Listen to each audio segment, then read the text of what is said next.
میرے حضور تشریف فرماتے ایک بڑھیا آقا کریم علیہ السلام کی بارگاہ میں حاضر ہوئی اور انہوں نے آ کر حضور سے کوئی مسئلہ پوچھا. میرے حضور نے ان کو مسئلہ بتا دیا. وہ ماں جی واپس پلٹنے لگی تو پتہ نہیں ان کے دل میں کیا خیال آیا, وہ حضور کے پاس یوں واپس آ گئی اور آ کر عرض کرتی ہیں کہ حضور جی آج آئی تھی اور آپ سے ملاقات ہو گئی اور آپ نے مسئلہ بھی بتا دیا, اگر دوبارہ کبھی ضرورت پڑ جائے تو میں آؤں تو پھر کس سے پوچھ لوں؟ تو حضور میں کوئی بات نہیں, اگر دوبارہ آنا ہوا, ہم نہ بھی ہوئے تو ہمارے ابو بکر تو بیٹھے ہوں گے نا, ان سے آ کر پوچھ لینا. اللہ اکبر. قرض کی باری تو جناب ابو بکر کا نام, دین کے مسئلہ کی باری تو جناب ابو بکر کا نام. اللہ اکبر. آگے بڑھیے. میرے حضور کے اوپر نقاہت اور کمزوری ہے اور میرے محبوب علیہ السلام سے اٹھا نہیں جا رہا. ادھر صحابہ مسجد نبوی میں انتظار کر رہے ہیں کہ کسی شخص نے پیغام دیا تو آقا کریم علیہ السلام نے ام المومنین سیدہ عائشہ صدیقہ رضی اللہ تعالی عنہا سے فرمایا, کہا ابو بکر کو حکم دیجئے کہ وہ لوگوں کو نماز پڑھاتے. عرض کی حضور وہ رقیق القلب ہیں, وہ نرم دل والے ہیں, وہ آپ کے مصلی پہ آپ کے بغیر نہیں کھڑے ہو سکیں گے.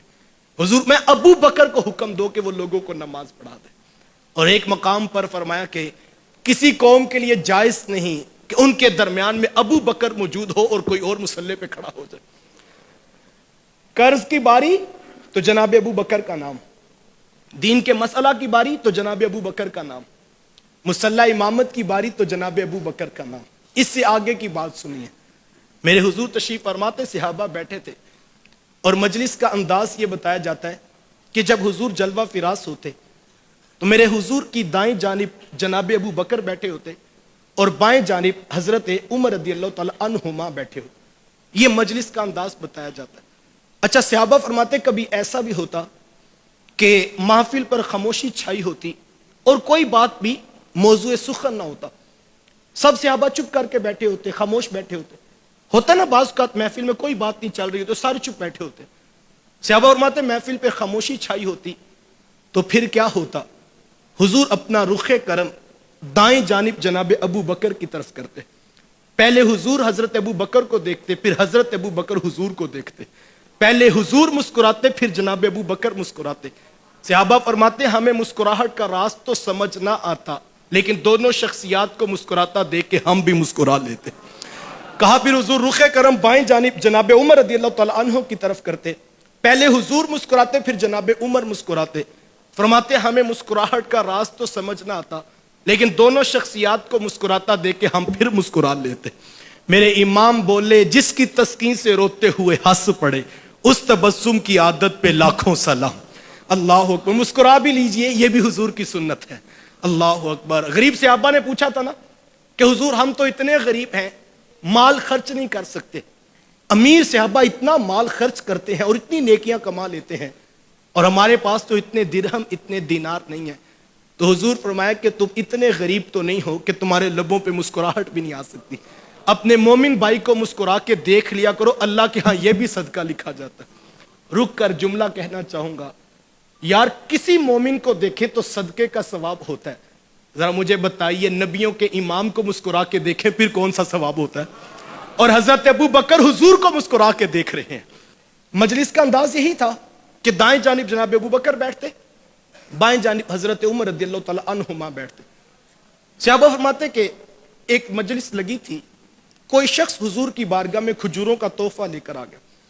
آقا کریم علیہ السلام کی عادت کریمہ تھی کہ حضور اس تحفہ کو قبول کرتے, اور صحابہ کی یہ عادت تھی کہ صحابہ جب نیا تازہ پھل مدینے میں پکا کرتا تو سب سے پہلے لا کر حضور کی خدمت میں پیش کرتے, اور حضور دعا دیتے اور پھر صحابہ کو برکت نصیب ہوتی.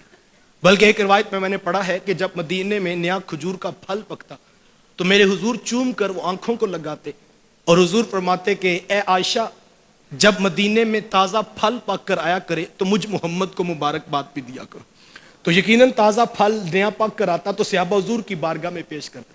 تو کوئی شخص کھجوروں کا تحفہ لایا, حضور نے قبول کیا, اور عادت کریمہ تھی کہ حضور دائیں جانب سے چیز کو بانٹ دیا کرتے, اور ہر اچھے اور نیک کام میں میرے حضور دائیں جانب کو ترجیح دیتے تھے. اچھا, اب حضور علیہ السلام نے دائیں جانب سے بانٹنا چاہا تو یہ تو بات آپ کو سمجھ لگ گئی ہوگی کہ جب حضور وہ تبرک بانٹتے ہوں گے تو بھلا سب سے پہلے کس کو ملتا ہوگا؟ وہ تو جناب ابو بکر صدیق رضی اللہ تعالیٰ عنہ کے ملتا ہوگا. تو حضور علیہ السلام نے یوں ہاتھ بڑھایا تو میرے حضور کا ہاتھ رک گیا. آج محفل کا انداز بدلا تھا. آج جناب ابو بکر نہیں بیٹھے تھے بلکہ ایک چھوٹا بچہ حضور کے پاس بیٹھا ہوا. یہاں سے یہ بات بھی سمجھ آئی کہ مجلس رسول میں کوئی فکسیشن نہیں تھی کہ یہاں جناب ابو بکر نے بیٹھنا اور کوئی بیٹھ نہیں سکتا. یہ تو ہمارے سٹیج کا حال ہوا نا, یہاں ایم پی اے بیٹھے گا, یہاں ایم این اے بیٹھے گا, اور یہاں جس کی جیب میں نئے نوٹ زیادہ وہ بیٹھے گا. یہ ہم نے تقسیم کی ہے. لیکن حضور کی مجلس, اللہ اکبر, ذرا ایک لمحے کے لیے سوچئے کہ امام الانبیاء کی محفل ہو اور ایک چھوٹا بچہ میرے حضور کے ساتھ جڑ کے دائیں پہلو میں بیٹھ جائے تو کوئی اس کو اٹھاتا نہیں کہ تم یہاں پر کیوں بیٹھے ہوئے. تو آقا کریم علیہ السلام نے یوں ہاتھ بڑھایا تو میرے حضور کا ہاتھ رک گیا. چونکہ آج جناب ابو بکر نہیں بیٹھے تھے بلکہ ایک چھوٹا بچہ بیٹھا ہوا. تو حضور اس بچے کی طرف مخاطب ہوئے اور آقا کریم علیہ السلام نے اس کو مخاطب کر کے کہا, بیٹا حق تو آپ کا ہی بنتا ہے, کیونکہ محفل کا اصول ضابطہ یہی ہے کہ جو دائیں جانی بیٹھا ہوگا پہلے تبرک اسی کو ملے گا. تو بیٹا حق تو آپ کا ہی بنتا ہے, لیکن اگر آپ اجازت دیں تو میں ابو بکر کو نہ دے دوں. میں کہتا ہوں مولوی صاحب کو تو خلافت کی ٹینشن بنی ہے. خلافت تو بہت بڑی چیز ہے صاحب. میرے حضور تو کھجوریں بھی بانٹیں, دل کرتا ہے پہلے ابو بکر کو عطا کرو. یار خلافت تو بہت بڑی چیز ہے, یہاں تو کھجوریں بھی بانٹیں تو پہلے ابو بکر کا خیال آ جاتا ہے. تو حضور, میں بیٹا حق تو آپ کا ہی بنتا ہے, لیکن اگر آپ کہیں تو میں جو ہے ابو بکر کو نہ دے دوں. اور ایک روایت میں ہے کہ حضور اسی بچے کو دینے لگے تو حضرت عمر بول پڑے, عرض کی حضور اگرچہ حق اس کا بنتا ہے لیکن میرا بھی دل کرتا ہے پہلے آپ ابو بکر کو پیش کریں. اللہ اکبر. تو حضور, میں بیٹا حق تو آپ کا بنتا ہے, لیکن اگر آپ کہیں تو میں ابو بکر کو نہ دے دوں. تو وہ چھوٹا بچہ نگاہیں نیچی کر کے انتہائی ادب سے عرض کرتا ہے کہ حضور جی آج نیڑے لگ کے بیٹھا اس لیے ہوں کہ پہلے تبرک میں نے لینا ہے. تو حضور اسی کے دامن میں جھولیاں ڈال دیتے ہیں